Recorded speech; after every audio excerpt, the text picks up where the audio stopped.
ప్రభువును రక్షకుడైన యేసుక్రీస్తు వారి అతి శ్రేష్టమైన నామమునకు మహిమ కలుగును గాక.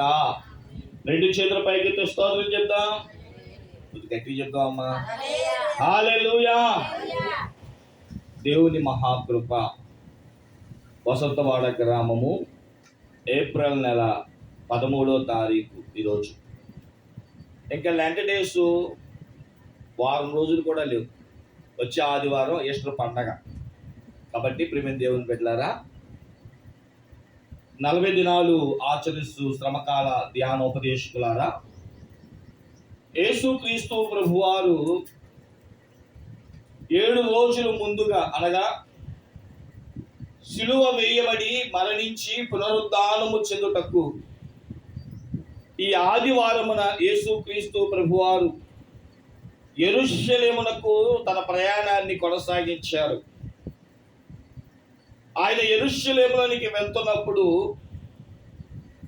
ఒక 2 శిష్యులను ఆయన పిలిచి, మీరు ఎదుట ఉన్న గ్రామానికి వెళ్ళండి, అక్కడ మీకు గాడిద పిల్లయు మీకు కనబడును, దానిని కట్లు విప్పి తోలుకొని రండి, ఎవరైనాను మిమ్మల్ని ఎందుకు విప్పుచున్నారో అని అడిగితే ఇది ప్రభువునకు కావలసినది అని చెప్పండి అని చెప్పి తన శిష్యులను పంపించగా వారు వెళ్ళి అదే విధముగా ప్రభువు చెప్పినట్లుగా చేశారు. అడిగిన వారికి సమాధానం చెప్పినప్పుడు వారు దాన్ని అంగీకరించారు.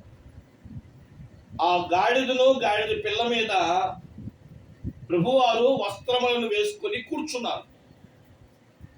ఎప్పుడైతే యేసుక్రీస్తు ప్రభువారు గాడిద పిల్ల మీద ఎక్కి యెరూషలేములోకి వస్తున్నారో, అక్కడున్న ప్రజలందరూ పొలాల్లోనికి వెళ్ళంట ఎవరికి దొరికిన వారికి, ఈత మట్టలు దొరికితే ఈత మట్టలు, తాటి మట్టలు దొరికితే తాటి మట్టలు, కొమ్మలు దొరికితే కొమ్మలు, రెమ్మలు దొరికితే రెమ్మలు నరుక్కొచ్చి, ఇంకొంతమంది వస్త్రములను దారి పొడుగున వేసి హోసన్నా హోసన్నా హోసన్నా అంటూ,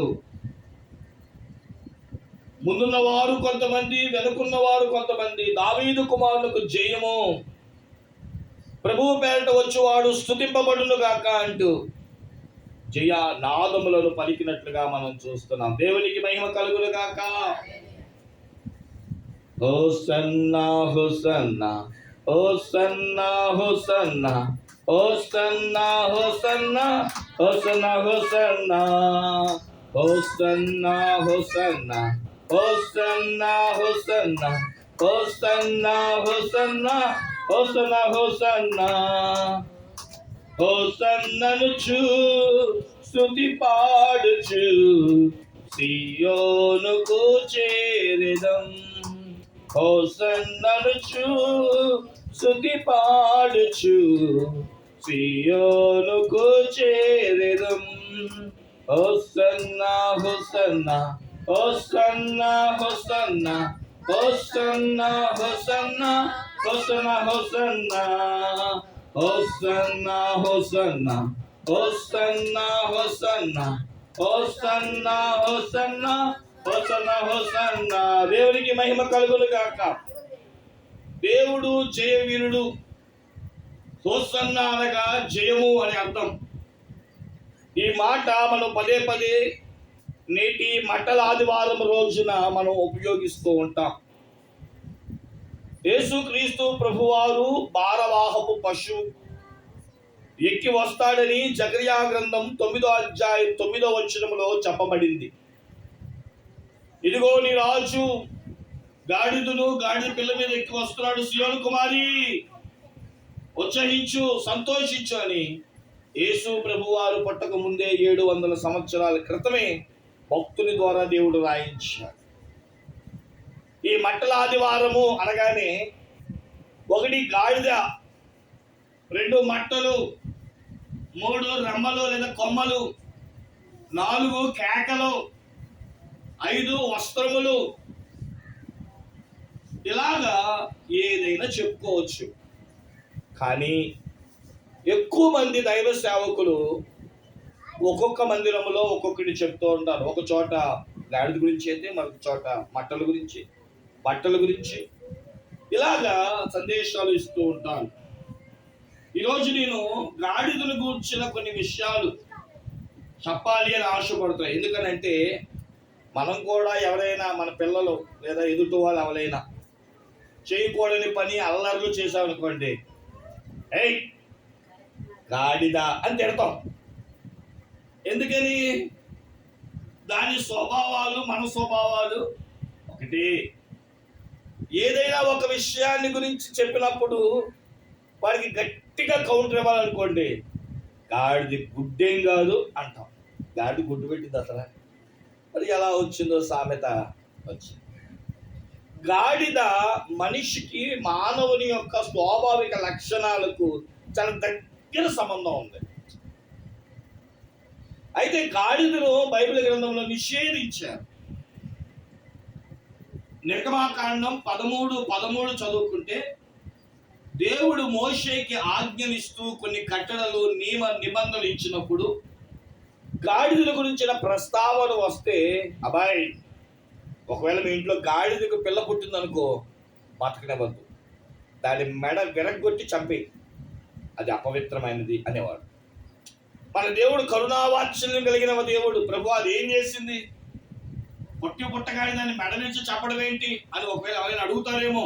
అందుకని దేవుడు మరొక మాట చెప్పాడు, లేదు గాడిద పిల్ల నాకు కావాలి, నాకు బట్టలకో ప్రయాణాలకో ఇంకా ఇతరత్ర వాటికో గాడిద నాకు కావాలి ప్రభువా అని ఒకవేళ వస్తే, గాడిదకు ప్రతిగా గొర్రె పిల్లను బలివ్వాలి.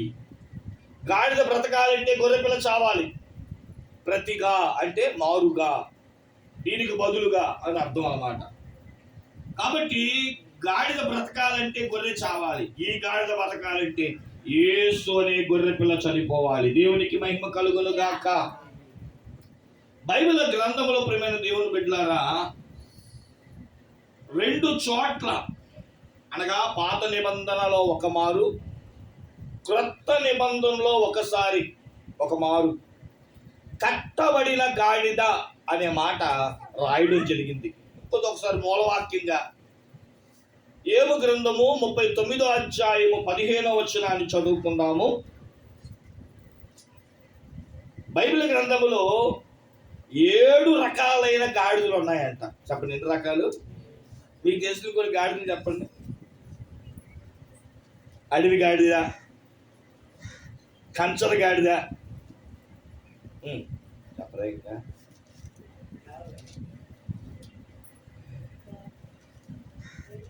సరే, 7 రకాలైన గాడిదల గురించి వీరమగుంట ప్రాంతంలో మాట్లాడతాను. మన యూట్యూబ్ ఛానల్లో అది ఉంటుంది. మీరు అంటే అన్నీ ఒకేసారి చెప్పేసాను అనుకోండి, మళ్ళీ అక్కడ చెప్పడానికి ఏమో ఉండదు. కాబట్టి కొన్ని సస్పెన్స్లో పెడుతున్నా. చదవండి అమ్మా. 39:15.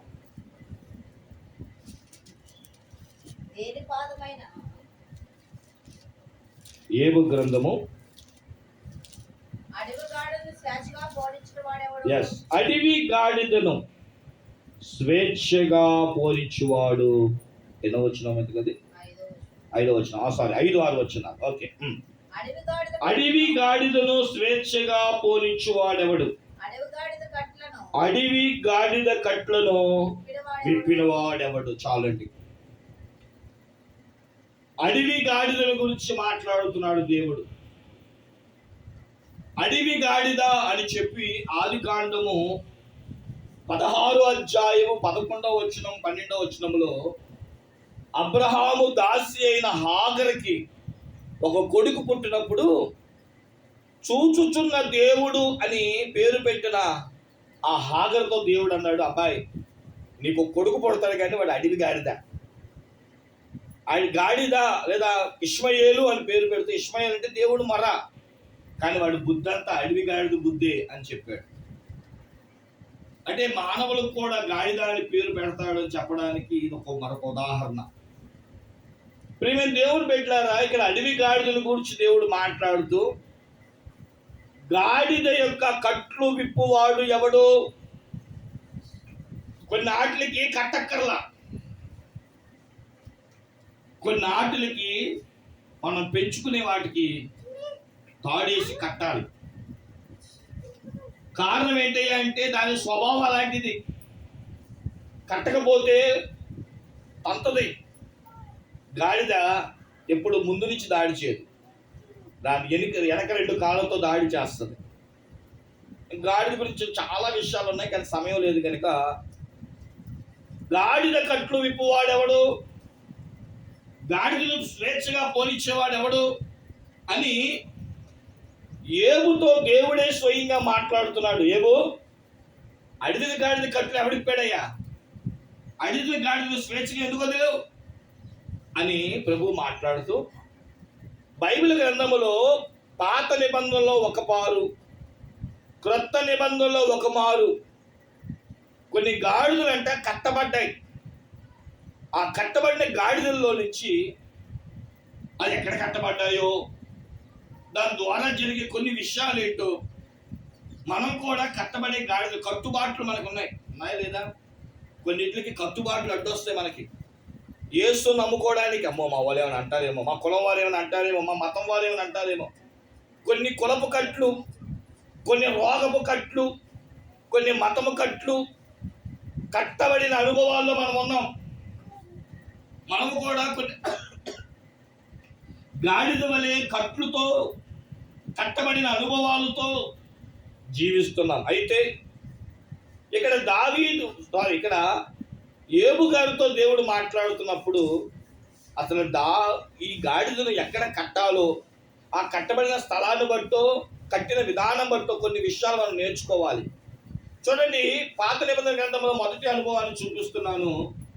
ఆది కాండము 49వ అధ్యాయము 11-12 వచనాల్లో యాకోబు లేయా యొక్క కుమారుడైన యోధా, 4వ కొడుకైన యోధాను గురించి తండ్రి మరణకరమైన పడకల మీద ఉన్నప్పుడు మాట్లాడుతూ యోధాని గురించి ఈ మాటలు చెప్తున్నాడు. ద్రాక్షావల్లికి గాడిదను, ఉత్తమ ద్రాక్షావల్లికి తన గాడిద పిల్లను కట్టి, ద్రాక్షారసములో తన బట్టలను, ద్రాక్షాల రక్తములో తన వస్త్రములను ఉదుగుడు. అతని కనులు ద్రాక్షారసము చేత ఎర్రగాను, అతని పళ్ళు పాల చేత తెల్లగాను ఉండును అంటున్నాడు. యోధాని కొడవసింహంతోనూ పోల్చాడు, యోధాని గాడిదను గాడిద పిల్లతోనూ పోల్చాడు. మన యేసుక్రీస్తు ప్రభు వారి యొక్క మొదటి రాకడ మనం చూస్తే గొర్రె పిల్ల, ఆయన రెండవ రాకడ యోధా గోత్రపు సింహం. కాబట్టి ప్రియమైన దేవుని బిడ్డలారా, ఆ పోలికలు మనం గమనించవచ్చు. ఇక్కడ యోధాతో దేవుడు ఏమని సెలవిస్తున్నారు, యాకోబు గారు ఏమని సెలవిస్తున్నారంటే, యోధా, నేను చూస్తే నాకు ముచ్చటేస్తుందయ్యా, నువ్వు ద్రాక్షావల్లికి కట్టబడ్డావు, నీ గాడిద పిల్ల ఉత్తమ ద్రాక్షావల్లికి కట్టబడింది అని అంటున్నాడు. ద్రాక్షావల్లి అంటే ఏంటి? నిజమైన ద్రాక్షావల్లి నీవే, నిత్యమైన సంతోషము నీలోనే, శాశ్వతమైనది ఎంతో మధురమైనది, నా పైన నీకున్న ప్రేమ, ఎనలేని నీ ప్రేమ, ఎనలేని నీ ప్రేమ, నిజమైన ద్రాక్షావల్లి నీవే, నిత్యమైన సంతోషము నీలోనే. దేవునికి మహిమ కలుగునుగాక. ద్రాక్ష అంటే ఎవరు? ద్రాక్షావల్లి అంటే ఎవరు? యేసుక్రీస్తు ప్రభువారు. యోహాను సువార్త 15వ అధ్యాయం 1వ వచనములో ద్రాక్షావల్లిని నేను నిజమైన ద్రాక్షావల్లిని, తీగలు మీరు అని దేవుడు సంబోధించినట్లుగా మనం చూస్తున్నాం. ఈ గాడిద పిల్లంట ఎక్కడ కట్టబడింది? ఈ గాడిద పిల్లంట ఎక్కడ కట్టబడింది అని మనం చూస్తే యేసులో కట్టబడిందంట. దేవునికి స్తోత్రం చెప్పండి. ఈరోజు నువ్వు ఎక్కడ ఉండాలి? ఎవరితో ఉండాలి? ఆదివారం ఆరాధనకు యోగ్యుడైన ప్రభువుతో, ఆయన సన్నిధిలో, ఆయన సంఘములో మనం ఉండాలి కదా. మరి నువ్వు ఎక్కడున్నావు? ఒకసారి ఆలోచన చేయండి. మనం అందరము క్రీస్తులో కట్టబడాలి. క్రీస్తు అనే ద్రాక్షావల్లి, క్రీస్తు అనే ఉత్తమ ద్రాక్షావల్లికి ఈ గాడిద కట్టబడతాయంట 3 ఆశీర్వాదాలు వస్తాయంట. ఒకటి, వస్త్రములంట ద్రాక్షారసములో ఉతుక్కుంటారు. ద్రాక్ష రక్తములో బట్టలు ఉతుక్కుంటారు. మీరు బట్టలు ఎక్కడ ఉతుక్కుంటారు అసలు? ఎప్పుడైనా ద్రాక్షారసం జ్యూస్లో మీరు బట్టలు ఉతుక్కున్నారా? మరి యేసయ్య ఎలా అంటాడేంటి? మేము వాషింగ్ మిషన్లో ఉతుక్కున్నామండి, మేము సర్ఫెక్స్ వేసుకుని ఉతుక్కున్నామండి అంటారు. బట్టలు బ్రతుకును చూపిస్తుంది. యెషయా గ్రంథంలో ఉంటుంది కదా, నా నీతి మురికి గుడ్డ వలె ఉంది. మన లక్షణాలన్నీ మురికే. మన మాట, మన చూపు మంచివా? అబ్బా, నిలువెల్ల ఘోరపు విషమేనయ్యా, మనిషిగా పుట్టిన సర్పాన్నయ్య. మనం ఎవరంట? పాము. ఏమండి, ఒక ఆయన అంటాడు పాములో విషం అంట నోటులోనే ఉంది, కానీ మనుష్యులో విషం అంట. మీకు ఎవరు చెప్పారు? నిలువెల్లా ఉంటుంది. చూపులో విషం, పరస్త్రీని చూసే విషయములో, పరపురుషులు చూసే విషయములో, నలుగురు బాగుంటే చూడలేని తత్వం, మంచిని కోరుకోలేని స్వభావం, ఇవి ఉతకబడాలి, ఇవి కడగబడాలి, ఇవి అంటుకట్టబడాలి, మెత్తలు చేయబడాలి. అందుకనే ద్రాక్ష యొక్క మొక్క నాటినప్పుడు దేవుడంట గుంట తవ్వి రాళ్ళు రప్పలు ఏరాడంట. మనలో ఉన్న కొన్ని రాళ్ళు రప్పలు, మనలో ఉన్న పాపపు మచ్చలు, డాగులు. ఎఫెసీ పత్రిక 5లో అంటాడు కదా, సంగమనంట ముడతైనను మచ్చైనను మరి కళంకమైనను ఏమీ లేకుండా ఉన్నట్లు ఉతక స్నానముతో దేవుడు అంటే. ఏ స్నానం? ఉతక స్నానం అనగా వేడి నీళ్ళు. బట్టలు బాగా ఉడికిపోవాలంటే ఎందులో వేయాలంట? నిజమేనా? వేడి నీళ్ళు వేస్తారా? ఎందుకని? బాగా మురికిగా ఉంటే వేడి నీళ్ళు ఏం చేస్తుంది? మురికిని తీసివేస్తుంది. అందుకని మనలో ఉన్న మురికిని కూడా తీసివేయడానికి వేడి నీళ్ళు పెట్టుకోవాలి. వేడి నీళ్ళు ఎందుకు పెట్టుకుంటారు? మనలో ఉన్న మురికి మొత్తం పోతుంది. చన్నీళ్ళతో కొన్ని పోవు, కానీ వేడి నీళ్ళలో అంట మురికి పోతుంది. కాబట్టి వేడి నీళ్ళ స్నానం అనేది చాలా మంది చేస్తారు. సరే ప్రియమైన దేవుని బిడ్డలారా, ఎవరైతే క్రీస్తు అనే ద్రాక్షావల్లికి తాము కట్టబడతారో, నిలిచి ఉంటారో, బైబిల్ చెప్తున్న మాట ఏంటి అంటే, ఆ వ్యక్తి యొక్క మొదటి ఆశీర్వాదం, బట్టలు ఎలాగైతే ఉతుక్కుంటామో మన బ్రతుకు కూడా ద్రాక్షావల్లి రక్తం అనగా యేసయ్య రక్తములో మన ప్రతి పాపములు కడిగి వేయబడాలి. యేసు రక్తము రక్తము రక్తము, యేసు రక్తము రక్తము రక్తము, ప్రతి ఘోర పాపమును కడుగును మన యేసయ్య రక్తము. ప్రతి ఘోర పాపమును కడుగును మన యేసయ్య రక్తము. ఏంటండి? మన ప్రతి ఘోర పాపం అంట. ఎంత ఘోరమో, ఎంత మురికో. ఇవి ప్రకటన 7:14, ప్రకటన 22:14-15 వచనాలు మనం చదువుకుంటే, గొర్రెపిల్ల రక్తంలో తమ వస్త్రము ఉతుక్కున్నవాడు ధన్యుడు, జీవ వాక్యములకు హక్కును సంపాదించాలంటే, జీవవృక్షము యొక్క ద్వారములకు మనం ప్రవేశించాలంటే గుమ్మముల ఎదుట తమ వస్త్రము ఉతుక్కున్నవాడు ధన్యుడు అని బైబిల్ చెప్తుంది. ఉతుక్కోవడం అనగా పరిశుద్ధపరచుకోవడం. మన పాపాలు కడుక్కోవాలి, శాపాలు కడుక్కోవాలి. అందుకని యేసులో ఉన్నవాడంట యేసును సిలువను చూచినప్పుడు, యేసును సిలువను కూర్చిన సమాచారం విన్నప్పుడు కన్నీళ్లతోనంట తమ పాపాలను కడుక్కుంటారంట. యేసును గురించిన విన్న పాపాత్మురాలైన స్త్రీ తన పాపమును, తన పాప ప్రాయశ్చిత్తము కొరకు ఏం చేసింది? ప్రభు పాదాల మీద పడి కన్నీళ్లతో కడిగి తల కుర్రలతో ఆయనను తుడిచి అత్తలతో ఆయనకు సువాసన వెదజల్లి పాదములను ముద్దు పెట్టుకుంటుంది. ప్రభు అన్నారు, ఈమె నా భూస్థాపనకు ఏం చేస్తుందంట? సిద్ధపరుస్తుంది. ఈమె ఎక్కడ ఈమె పేరు ప్రచురించబడుతుందో అక్కడ జ్ఞాపకార్థముగా ఈమెను గురించి బోధిస్తారు. ఆమె ఎన్నో సంవత్సరాల క్రితం చేసింది, 2000 సంవత్సరాల క్రితం. కానీ ఈ రోజుకి కొని ఆడబడుతుంది. నిజమే. ఎవరైతే తమ పాపాలను, శాపాలను, దోషాలను ప్రభు దగ్గర ఉతుక్కొని ప్రభువులో కట్టబడతారో అటు వారు ప్రియులారా తరతరములు యుగ యుగములు మన యేసయ్యతోను ఆయన రాజ్యములకు మనం హక్కుదారులం అవుతాం. బలో యేసు మహారాజుకి. రెండవది, వారి కన్నులోనంటండి రక్తం ఉంటుంది, ఎరుపెక్కుతాయి. చూడండి అక్కడ ఏమంటున్నాడు 12వ వచనము, ఆదికాండం 49:12 చదువుతున్నాను. అతని కనులు ద్రాక్షారసము చేత ఎర్రగా ఉండును. ద్రాక్షారసం తాగితే బొగ్గలు ఎర్రపడతాయా? తెలుసా ఇది? వేసవకాలం అంత ద్రాక్షారసం తాగేది. ద్రాక్ష అంటే చూడండి, నేను జ్యూస్ రోజు క్యారెట్ తింటే బ్లడ్ పడింది అంటారు. బుగ్గలు బాగా రావాలంటే ద్రాక్షారసం తాగాలంట. టమాటా ఇప్పుడు ఏమన్నా గమనించండి. ద్రాక్షారసము చేత, ద్రాక్షారసం ఎలాగైతే ఎలాగా ఉంటుందో దోషం ఉండదు. ఎక్కువ తాగితే మొత్తం కింది, కొంచెం మనం సరఫరా తీసుకుంటే దేహమును శుద్ధి చేస్తుంది. ప్రేమ దేవుని బిడ్డలారా, అంటే కడగబడిన అనుభవాలతో మనం ఉంటాం, కనులు పవిత్రం అవుతాయి.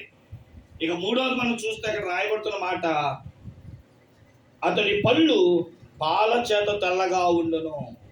పాలు అనగా వాక్యం.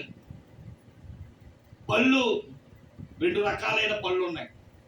ఒకటి పై పన్ను, పై పళ్ళ సెట్టు కదలనిది. మీరు ఎప్పుడైనా గమనించారా? ఏదైనా మొక్క కక్క తినేటప్పుడు ఎన్ని పళ్ళు కదులుతాయి? అంటే ఎన్ని సెట్లు కదులుతాయి? 2 సెట్లు ఇచ్చాడు దేవుడు. పైన 32, పైన 16, కింద 16. లెక్కేసుకుంటారండి. ఇప్పుడు పైన 16, కింద 16 పళ్ళు ఉన్నాయి మనకి.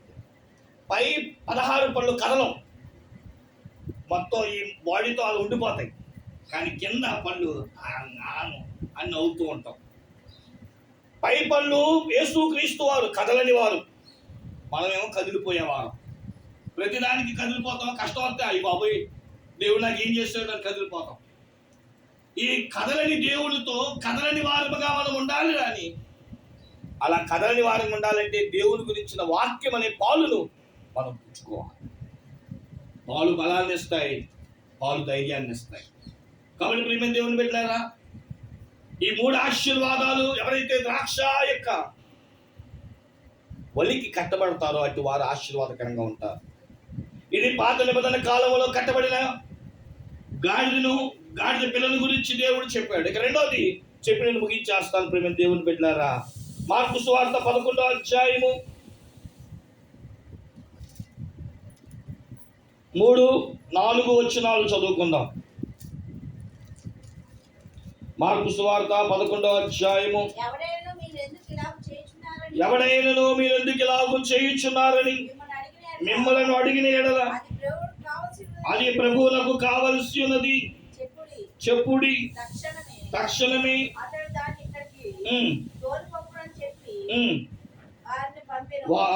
పంపాను. వారు వెళ్ళగా వీధుల ఇంటి బయట తలవాకిట కట్టబడి ఉన్న గాడిద పిల్ల ఒకటి వారికి కనబడెను. చాలండి.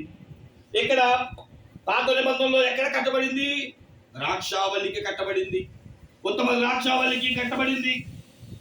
క్రొత్త నిబంధన కాలంలో ఈ గాడిద ఎక్కడ కట్టబడి అంటే తలవాకిడి దగ్గర కట్టబడింది అంట. చెప్పండి, ఎక్కడ కట్టబడింది? ఈరోజు చాలా మంది ఎక్కడ కట్టబడుతున్నారు అంటే ఆలోచనలో కట్టబడుతున్నారు. వెళ్ళాలా వద్దా, ప్రభువుని నమ్మాలా వద్దా, అంగీకరించాలా వద్దా? ఆయన చూడండి, నేను చాలాసార్లు గృహదర్శనకి వెళ్తా ఉంటే చాలా మంది చెప్తారు, మాకు యేసు ప్రభు అంటే ఇష్టమేనండి, కానీ రాలేం, ప్రేమే రాలేం, కట్టబడ్డాం. మా తలంపులో ఎన్నో ఆలోచనలు. తల వాకిడి దగ్గరే గాడిద పిల్ల కట్టబడింది. విచిత్రమైన తెలుసా, ఆ గాడిద ఎందుకు పనికిరానిది కాదు, చాలా స్పష్టంగా రాయబడింది, అది ప్రభువులకు కావలసిన గాడిద. చెప్పండి, ఏంటంటే దాని యొక్క ప్రత్యేకత. ఈరోజు కొంతమంది ఉంటాం, మనం ఉండడం వల్ల దేవునికి మహిమ, మనం పాటలు పాడేవాళ్ళం కానీ ఇంటికాడ ఉన్నాం, మనం ప్రార్థన చేసేవాళ్ళం ఎక్కడున్నాం? ఇంటి దగ్గరే. ఒకవేళ వెళ్ళి అడిగామనుకోండి, ఏం చెప్తారు? ఎన్నో పనులండి పాస్టర్ గారు. విచిత్రం ఏంటంటే అది దేవునికి కావాల్సిన వారు, కానీ వారి తలంపుల చేత కట్టబడ్డారు. ఈరోజు వాక్యం వింటున్న ప్రియ సహోదరి సహోదరుడా, ఈరోజు క్రొత్త నిబంధన కాలములో ఆలోచనల చేత కట్టబడుతున్నావేమో. ఎన్నో ఆలోచనలు ఊహ కందకి ప్రభు కొరకు వాడబడాలి, ప్రభు పనిలో చేయబడాలి, ప్రభువుకి ఉపయోగపడాలనుకుంటున్నావు. కానీ నీ తలంపులు, నీ ఆలోచనలు, నా క్రైస్తవ జీవితంలో దేవునికి ఆటంకకరంగా ఉన్నాయేమో. నీ ఆలోచనల చేత ముందుకు అడుగు వేయలేని స్థితిలో కట్టబడిన అనుభవాల్లో ఉంటే దేవుడిలో చెప్తున్నాడు, నీవు ప్రభువులకు కావలసిన దానివి. ప్రభువులకు కావలసిన గాడిద కట్టబడ్డం ఏంటండి? ప్రభువులకు ఉపయోగపడవలసిన గాడిద తలవాకి దగ్గర ఆగిపోవడం ఏంటి? విచిత్రం కాకపోతేను. ఈరోజు ప్రియమైన దేవుని బిడ్డలారా, యేసయ్య ఈరోజు అంటున్నారు, ఏ తలవాకి దగ్గర నువ్వు కట్టబడ్డావో, ఏ తలంపుల దగ్గర నువ్వు ఆగిపోయావో. మనం ద్వితీయోపదేశ కాండం ఒకసారి 20వ అధ్యాయం ద్వితీయోపదేశ కాండం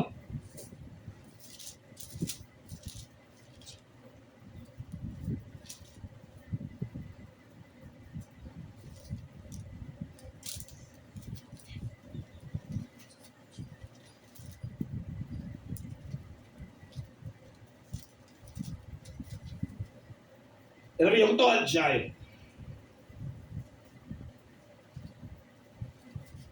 11వ వచనం కాడి నుంచి కొన్ని విషయాలు చదువుదాం. చదివి ముగించేస్తాను.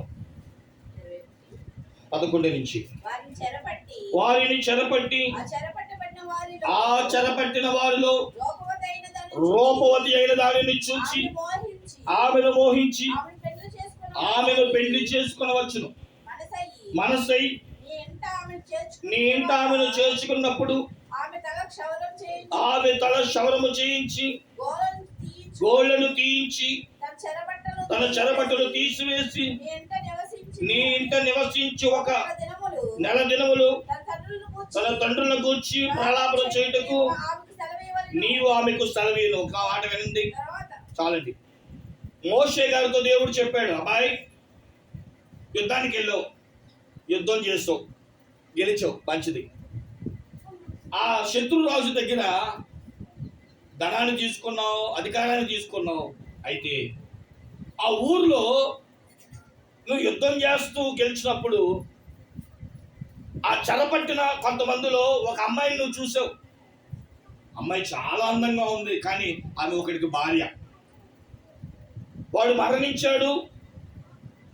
ఇప్పుడు ఆమెను చూచిన ఈ వ్యక్తి మోహించాడు. చాలా అందంగా ఉంది, ఈమె నాకు భార్య అయితే బాగుంటుంది అని మనసులో ఆలోచన పుట్టింది. ఇది నాకు కావాలి అనిపించింది. అప్పుడు దేవుడు అన్నాడు కదా, భర్త చనిపోయాడు, ఆమె ఇప్పుడు నీది అవ్వాలి అంటే నువ్వు 3 పనులు చేయాలి. 1, ఆమె తల క్షవరము చేయించాలి. 2, ఆమెకున్న గోళ్లను కత్తిరించాలి. 3, ఆమెను ఒక నెల రోజుల పాటు తన తండ్రి ఇంటికి పంపించి తండ్రి గురించి ఉన్న అక్కడ ఏమంటాడంటే తన తండ్రిని గురించి ప్రాలాపన చేయుటకు ఆమెకు ఒక నెల రోజుల అవకాశం ఇచ్చి తరువాత నువ్వు వివాహం చేసుకో అన్నాడు. దీంట్లో ఉన్న అర్థం ఏంటి అంటే, మనము దేవునికి భార్య అవ్వాలి అంటే మనం ప్రేమించిన దేవుడు మనల్ని 3 పనులు చేయమంటున్నాడు. 1, మన తల కత్తిరించబడాలి, అనగా తలంపులను పోవాలి. మనకే తలంపులు ఉన్నాయి? శరీరాశ, నేత్రాశ, జీవోపడంబం ఉన్నాయా? ఇది తినాలి, ఇది కట్టుకోవాలి, ఇది ఎక్కాలి, ఇది కావాలి. ఈ లోకంలో ఎన్ని ఆశలండి మనకి. అందుకని బైబిల్ చెప్తున్నాడు, పరలోక రాజ్యమైన ప్రభువునకు నువ్వు కావాలి అయితే నీ తలలో ఉన్న ఆలోచనలు పోవాలి. ఎందుకని మన ఆలోచనలన్నీ భూ సంబంధమైన వాటివే. ఈ లోకంలో ఉన్న అందాలు చూసి, ఆశలు చూసి, బట్టలు చూసి, వ్యామోహాలు చూసి ఇదే గొప్పది అనుకుంటున్నావు, పరలోకాన్ని విడిచిపెట్టేస్తావు. అందుకే దేవుడు అన్నాడు, ఆమె తల యొక్క క్షవరం చేయించాలి అంటే తలంపులు పోవాలి. ఈ నెల రోజుల్లో లోకం మీద ఉన్న ఆశలు, లోకం మీద ఉన్న కోరికలు, లోకం మీద ఉన్న ప్రతీది కూడా క్షవరము చేయబడాలి, అనగా తీసివేయబడాలి. గోళ్ళు అనగా చేతి క్రియలు, ఆమె చేతితో చేసిన చెడ్డ పనులు ఆమె వదులుకోవాలి. 3వది, ఆమె తండ్రిని గురించి ప్రాలాపించాలి. మన తండ్రి ఎవరు? యోహాను సువార్త 8వ అధ్యాయం 34 ఆ వచనాలు చదివితే మన తండ్రి అబద్ధకుడైన సాతానుడు. సాతానుడు అబద్ధుడు కనుక అతడంటే అబద్ధములకు జనకుడు. మనం ఇప్పుడు ఎవరితో ఉన్నాం? మన తండ్రి ఎవరు అంటే లోకంలో సాతానుడే. ఈరోజు ఎంతమందికి వాళ్ళ పిల్లలు ఉన్నారో ఇక్కడ. తాగుబోతోలికి ఆడే తండ్రి, తిరుగుబోతోలికి ఆడే తండ్రి, పాపం చేసేవాడికి ఆడే తండ్రి. కాబట్టి ప్రియమైన దేవుని బిడ్డలారా, ఈరోజు చాలా మంది బైబిల్ చెప్పుకుంటే సాతాను కొడుకులు ఉన్నారు, సాతాను కూతుళ్ళు ఉన్నారు. అందుకనే యేసుక్రీస్తు ప్రభువారు నడుము వంగిపోయిన 16 సంవత్సరాలు ఉన్న స్త్రీని చూచి ఆమెను ఏమన్నాడు తెలుసా? సాతాను కుమారి. ఈమె సాతాను కుమారి, ఎందుకంటే నడుము వంగిపోయింది. ఆమె చూపులు నేల చూపులే, పర్ర చూపులు లేవు. అందుకని ప్రభు అన్నారు, ఈమె అబ్రహాము కుమార్తె, కానీ ప్రస్తుతం ఆమె సైతాను యొక్క కుమార్తె, అపవాది యొక్క కుమార్తె. కాబట్టి ఈ కుమార్తె దేవుని కుమార్తె అవ్వాలి అంటే వాడి తండ్రి దగ్గరికి వెళ్ళి, అనగా సాతాను దగ్గరికి వెళ్ళి ప్రభు దగ్గరికి మోకరించి, అయ్యా, సాతానుతో నేను చేసిన ప్రతి నీచమైన కార్యాలు, సాతానుతో నేను చేసిన భయంకరమైన దోషాలు, వాటి నిమిత్తం నేను ప్రయాసపడుతున్నానని ప్రార్థించాలి. అందుకే నువ్వు భక్తుడు పాట రాస్తూ,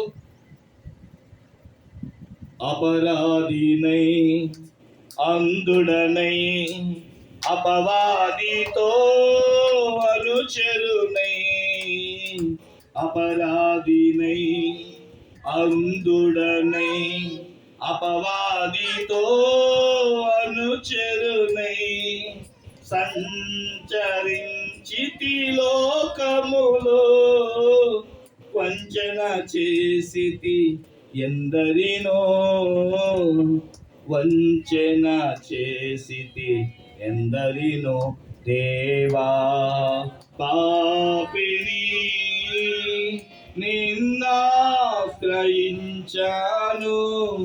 ప్రేమ చూపించి నన్నాదుకోవయ్యా, దేవా పాపిని.